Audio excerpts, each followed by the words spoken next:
शिक्षा शास्त्र सब्जेक्ट का जो भी मोस्ट इम्पॉर्टेंट क्वेश्चन है और उनके आंसर को जो कि आपके एग्ज़ाम के पॉइंट ऑफ व्यू से बहुत ही ज़्यादा इम्पॉर्टेंट है और आपके बोर्ड एग्ज़ाम में बहुत ही बार आ चुके हैं।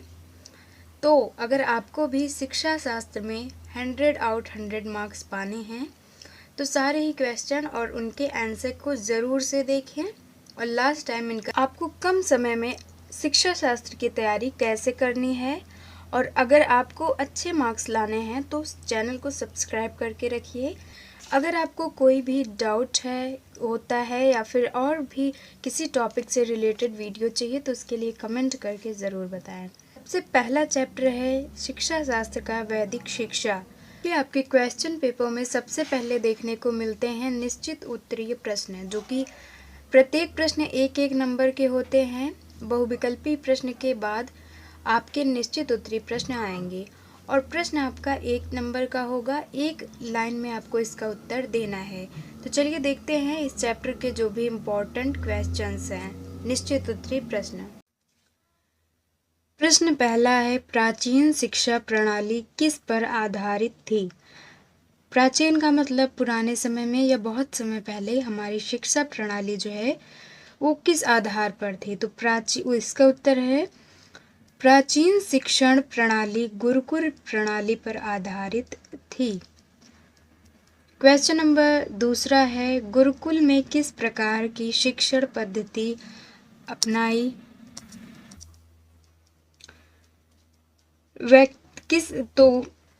प्रश्न दूसरा, तो गुरुकुल प्रणाली का मतलब जैसे अभी स्कूल इस टाइम कहते हैं, उस समय जो भी विद्यालय होता था उसको गुरुकुल कहा जाता था। प्रणाली का मतलब है कि गुरुकुलों में शिक्षा प्राप्त करने के लिए बच्चे जाते थे, जहाँ पर वे अपने गुरु के पास ही रहकर शिक्षा ग्रहण करते थे। क्वेश्चन नंबर दूसरा है, गुरुकुल में किस प्रकार की शिक्षण पद्धति अपनाई जाती थी? यानी वहाँ पर जो बच्चे थे तो गुरुकुल में वैयक्तिक शिक्षण पद्धति को अपनाया जाता था। वैयक्तिक का मतलब कि प्रत्येक एक जो भी उनके शिष्य होते थे या जो विद्यार्थी कहिए होते थे, उनका जो है वैयक्तिक शिक्षण पद्धति उसको कहते हैं। जैसे इस समय क्लास में बहुत सारे बच्चे होते हैं तो सभी पर ध्यान दिया जाता है, लेकिन उस समय क्या होता था, वैयक्तिक यानी सभी व्यक्ति को विशेष महत्व दिया जाता था। प्रश्न तीसरा है, गुरुकुल शिक्षा प्रणाली में गुरु शिष्य के संबंध किस प्रकार के थे? तो गुरुकुल शिक्षण प्रणाली में गुरु शिष्य संबंध। उत्तर, गुरुकुल शिक्षण प्रणाली में गुरु शिष्य संबंध अत्यंत मधुर तथा पिता पुत्र के समान होते थे। क्वेश्चन नंबर 4 है, प्राचीन भारत की 2 विदुषी महिलाओं के नाम बताइए। अप्पाला और घोषा। विदुषी यानी पढ़ी लिखी महिलाएं थी। जैसे पुरुषों में विद्वान कहा जाता है, उसी तरह महिलाओं को विदुषी कहा जाता है।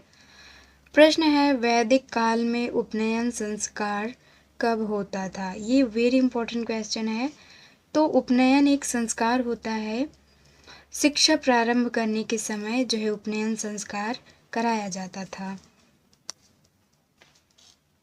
क्वेश्चन नंबर 6 है, वैदिक काल में शिक्षा का प्रमुख केंद्र कौन सा था? तो तक्षशिला जो है वो वैदिक शिक्षा का प्रमुख केंद्र था। प्रश्न 7 है, गुरुकुल में पढ़ने वाले को क्या कहा जाता था? उत्तर, अंतेवासी। जिस तरह स्कूल में पढ़ने वाले को विद्यार्थी इस समय कहा जाता है, प्राचीन शिक्षा में जो है विद्यार्थी को अंतेवासी कहा जाता था। अब आते हैं लघु उत्तरीय प्रश्न, जो कि आपके 6 या 7 नंबर तक पूछे जाते हैं। प्रश्न है, वैदिक कालीन शिक्षा से क्या आशय है? अब वैदिक कालीन शब्द का अर्थ ये होता है कि जो हमारी प्राचीन शिक्षा पद्धति थी या पिछले समय में जो भी शिक्षा या पुराने समय में जो भी शिक्षा पद्धति अपनाई जाती हैं वो वेदों पर आधारित थी, यानी हमारे जो वेद हैं उन्हीं सब का अध्ययन कराया जाता था। तो इसलिए प्राचीन काल शिक्षा को वैदिक कालीन शिक्षा भी कहा गया है। उत्तर देखते हैं। प्राचीन भारत में शिक्षा जीवन पर्यंत चलने वाली एक प्रक्रिया मानी जाती थी, यानी शिक्षा जो है अब पूरे जीवन के अंत तक चलती रहती है। इस काल में शिक्षा का आधार वेद थे, जिनके कारण इन्हें वैदिक कालीन शिक्षा कहा गया है।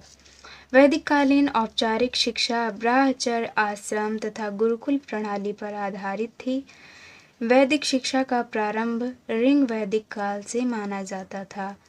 शिक्षा का उद्देश्य होता था मोक्ष की प्राप्ति का साधन शिक्षा को माना जाता था। क्वेश्चन है, वैदिक कालीन शिक्षा के दोषों की विवेचना कीजिए, यानी इस शिक्षा के क्या दोष थे, क्या हानियां थी। सांसारिक जीवन की अपेक्षा होती थी, यानी बस मोक्ष प्राप्ति को ही महत्व दिया जाता था। दूसरा है क्षेत्रीय एवं लोक भाषाओं की अवहेलना करना। पाठ्यक्रम में धर्म निरपेक्षता विषयों की अवहेलना करना, यानी उस समय जो है वो जाति बटी हुई थी, तो इसलिए धर्म निरपेक्ष यानी धर्म को बहुत ही महत्व दिया जाता था। शिक्षा के लिए समाज के एक वर्ग की अवहेलना करना, और जो शूद्र और नीची जाति होते थे उनको शिक्षा से वंचित किया जाता था। बालिकाओं तथा जन शिक्षा की अवहेलना होती थी। जीवन के व्यवहारिक पक्षों की अवहेलना करना, ये सभी थे वैदिक कालीन यानी प्राचीन काल शिक्षा के दोष हैं। अगला प्रश्न है, वैदिक कालीन शिक्षा में उपनयन से लेकर अंत तक की औपचारिकताओं को लिखिए, यानी किस तरह से शिक्षा का संपन्न होती थी शुरू से लेकर अंत तक। तो उत्तर है, वैदिक कालीन शिक्षा का प्रारंभ उपनयन संस्कार के साथ। तो उपनयन संस्कार में गायत्री मंत्र की शिक्षा के साथ व्यवस्थित शिक्षा का प्रारंभ होता था, और अंत में क्या है, समापवर्तन संस्कार होता है के साथ, जिनमें शिक्षा के पूर्ण होने पर घर लौटना होता था, या 25 वर्ष की आयु पर होता था, यानी 25 वर्ष की आयु तक शिक्षा समाप्त होती थी। अब आता है दीर्घ उत्तरी प्रश्न। इसमें देखते हैं जो मोस्ट इम्पॉर्टेंट क्वेश्चंस हैं, आपके 10 नंबर के जो हैं वो दीर्घ उत्तरी प्रश्न आएंगे एग्जाम में। यानी अगर आप दीर्घ उत्तरी प्रश्न 250 शब्दों में लिखते हैं तो आपको पूरे नंबर 10 नंबर मिल जाएंगे। तो इसके लिए आप जो भी बातें बताई जाती हैं इनका ध्यान रखिए, जिससे कि आपको पूरे मार्क्स मिलें। सबसे महत्वपूर्ण प्रश्न है, प्राचीन काल में शिक्षा के क्या उद्देश्य थे, वर्तमान में इसकी प्रासंगिकता की समीक्षा कीजिए। तो सबसे पहले प्रश्न को समझेंगे। शिक्षा का उद्देश्य पूछा है, यानी शिक्षा से किस लिए शिक्षा ग्रहण की जाती थी, और इसकी प्रासंगिकता का मतलब होता है कि अभी भी इसकी क्या उपयोगिता है। समीक्षा का मतलब इसका वर्णन करना है, इसके बारे में बताना है। उत्तर देखते हैं। वैदिक कालीन में शिक्षा जीवन पर्यंत चलने वाली प्रक्रिया मानी जाती थी, किंतु औपचारिक शिक्षा से आशय था ब्रह्मचर्य आश्रम में होने वाली शैक्षिक गतिविधियां। इस आश्रम काल में छात्र गुरुकुल में रहकर गुरु के चरणों में शिक्षा प्राप्त करता था और भिक्षा लाकर गुरु को देता था। यानी गुरुकुल प्रणाली क्या होती है, ब्रह्मचर्य यानी जो विद्यार्थी का जीवन होता है, ये एक आश्रम माना जाता था। 4 आश्रम माने जाते थे, यानी 4 लाइफ को 4 पार्ट्स में यूं कहीं डिवाइड किया गया था, जिनमें एक होता है ब्रह्मचर्य, उसके बाद गृहस्थ जीवन, इस तरह से 4 में बटा गया था। तो ब्रह्मचर्य का है, तो ब्रह्मचर्य में क्या होता था कि गुरुकुल में जो छात्र है वो रहता था और गुरु से शिक्षा प्राप्त करता था और भीख मांगकर जो है गुरु को देता था। फीस वगैरह कुछ भी नहीं होती थी, बस छात्रों को भिक्षा मांगना रहता था। तो इस तरह से आपको प्रश्न की शुरुआत करनी है। तो इस तरह से थोड़ा-सा लिखने के बाद फिर आपको हेडिंग्स लिखना है। तो एग्ज़ाम के पहले आपको बस हेडिंग्स को याद रखिए, उन्हीं हेडिंग्स को आपको एक्सप्लेन करके लिखना है।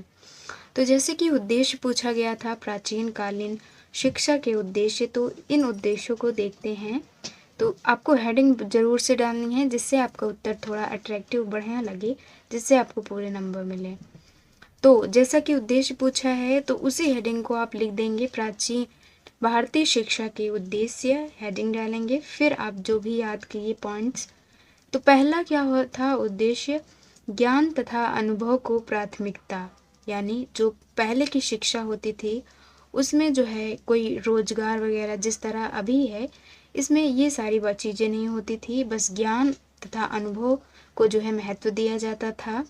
प्राचीन काल में शिक्षा का उद्देश्य ज्ञान एवं अनुभव को अर्जित करना।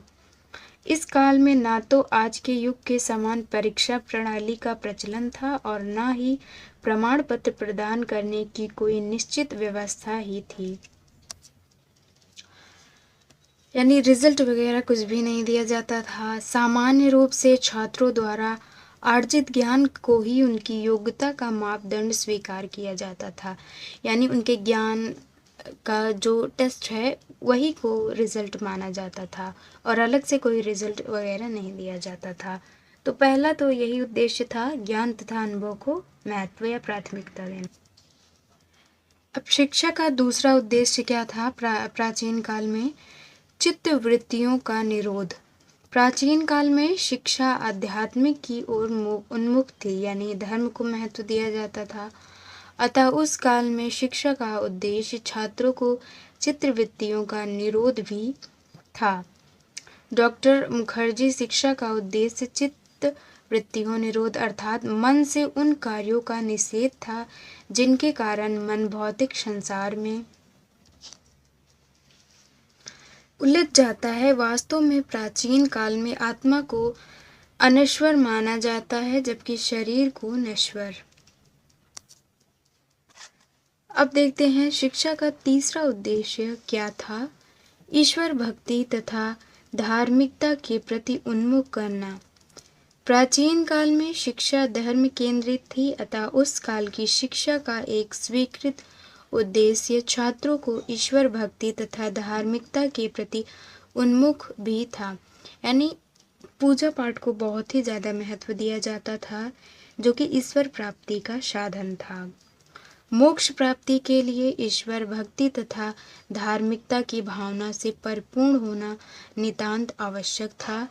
अतः शिक्षा में इन शब्दों का समावेश किया गया था, यानी मोक्ष प्राप्ति का साधन जो है वो शिक्षा के द्वारा प्राप्त करने का प्रयास किया जाता था। शिक्षा का चौथा उद्देश्य है छात्रों के चरित्र का निर्माण। प्राचीन शिक्षा के उद्देश्य की चर्चा करते हुए डॉक्टर वेद मिश्रा का कथन है कि छात्रों के चरित्र का निर्माण करना शिक्षा का अनिवार्य उद्देश्य है। वास्तव में प्राचीन में चरित्र निर्माण को अधिक प्राथमिकता दी जाती थी, यानी प्राथमिक काल में शिक्षा का एक उद्देश्य यह भी माना जाता था कि एक छात्रों के अंदर एक अच्छे चरित्र का जो है विकास हो। अब अच्छे चरित्र में क्या है शामिल किया जाता है, सत्य, अहिंसा, इन्हीं सब चीज़ों को शामिल किया जाता है। तो आप अगर 5 हेडिंग्स को याद कर लेंगे अच्छे से, तो इस तरह अगर आपका आंसर आता है, इन आंसर को ऐसे भी पूछा जा सकता है कि क्या विशेषताएं थी, क्या गुण थे, तो आप उन सभी में ये आंसर लिख सकते हैं। तो 5 पॉइंट्स आप याद कर लें। छात्रों के व्यक्तित्व का समुचित विकास करना,